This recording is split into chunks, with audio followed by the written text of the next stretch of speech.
Hello, let's have another blade feature. By the way, I'm Jason Chancoco. I'm a college professor. I'm a writer, a rock guitarist, blade builder and researcher, outdoorsman.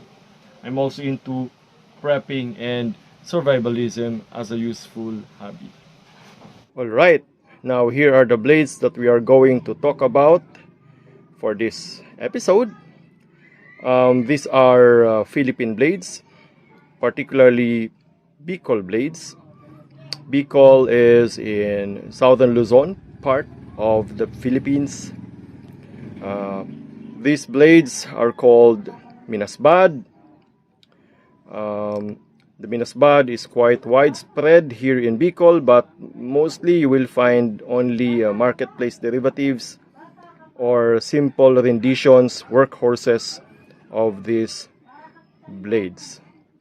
Now, the Minasbad finds great artistic expression in the Camarines Sur area. By the way, if you want to learn more about Bicol Blades and the Minasbad, you might want to check my Facebook page, the Minasbad Shop, where I feature anything about Bicol, really, about Bicol culture, Bicol Blades, spirituality, the outdoors, scenic spots here in Bicol.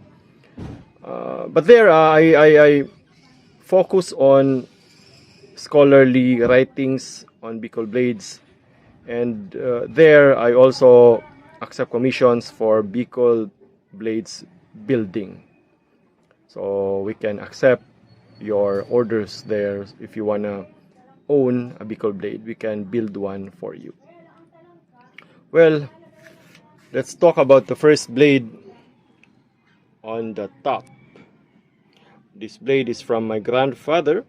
This is a vintage Minasbad. It's very, very long because I heard my grandfather wanted to counter the katana because he was a World War II veteran and part of the U.S. Navy. He told his cousin, who was a blacksmith, that, hey, cousin, build me a blade that could help me hit the opponent without me getting hit. And there, my grandfather blacksmith, the cousin of my grandfather was also a blacksmith, had a brilliant idea of building a really long minasbad. Now, looking from the outside, the handle is just made of wood. The carving is the so-called tinalisay carving. Tinalisay carving, and ferrule is only made of iron, very much unlike some modern high-grade builds that use bronze. The scabbard lock or scabbard locks are made of bronze. Now this part where this is called the slit. This motif is very common among vintage or antique Bicol blades. The scabbard is made of barayong wood. It's made of barayong wood, which is considered as premium wood when making scabbards here in Bicol. Now the second blade is a recent build. It is a Sinagangan Minasbad. Minasbad that is modified for battle. There are many articles on this that I wrote at Minasbad Shop. You might want to check it.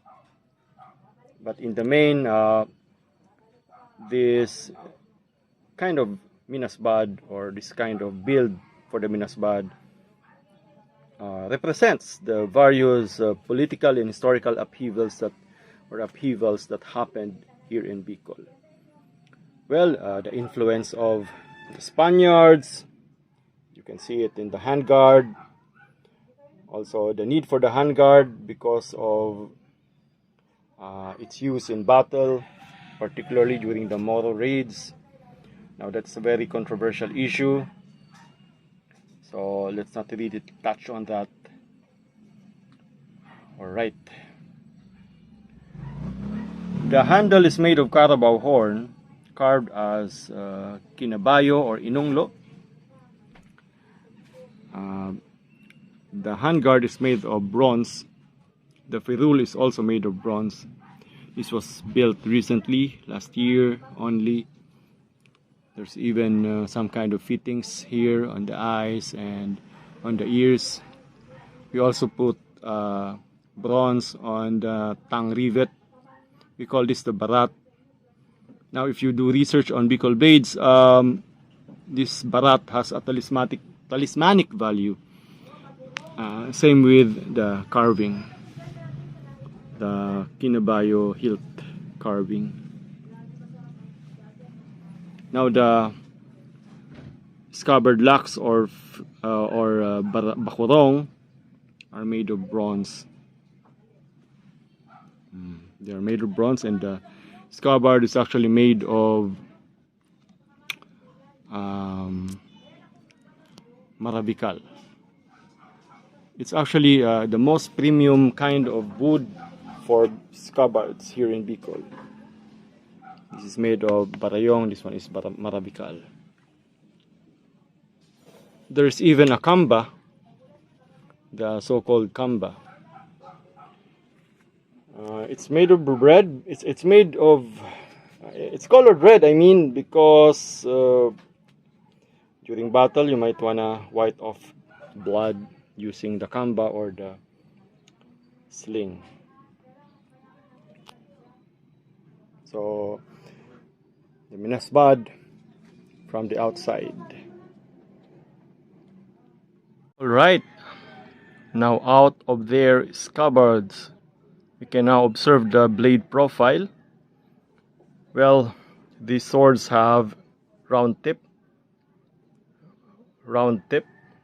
Native minasbads usually have round tip, although we also have the so-called binakla with pointed tip, because the binakla is a combination between the minasbad and the Bicol ginunting with pointed tip. You might want to check my earlier videos on the minasbad and the ginunting here at Hagbayon Channel.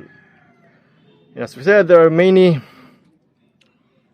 profiles for the minasbad. We have the minasbad with pointed tip, particularly the so-called saber type wide or the sinaluyot, and the saber type thin or the pinaldus.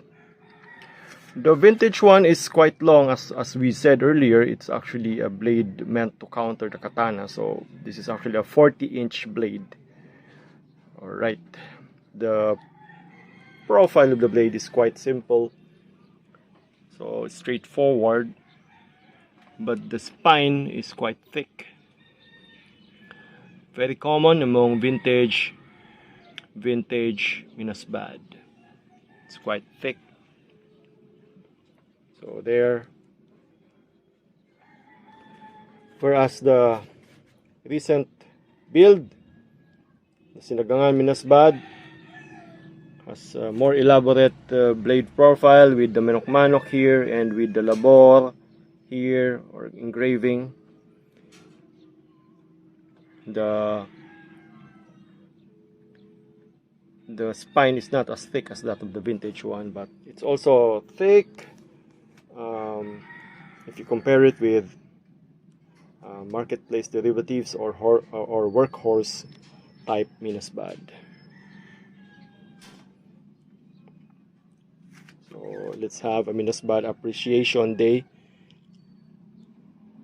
This is for everyone, including other blacksmiths who are also interested in building a minasbad. You might want to build a rendition, even if you're not a Bicolano. But then, the minasbad, the original minasbad, ought to come from Bicol and ought to be built by a Bicolano. So there.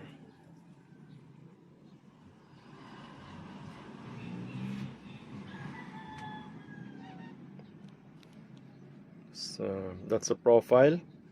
of this Minasbad. If you might want to learn more about the Minasbad, as I said, kindly check my page, the Minasbad Shop, where I actually wrote a lot about the Minasbad and Bicol Blade culture. Alright, Jason here for the Hagbayon Channel and TMS Talks. This channel is devoted to current events, literature, rock music, martial arts, blade culture, outdoors, prepping, survivalism. Remember, the pen is mightier with a sword.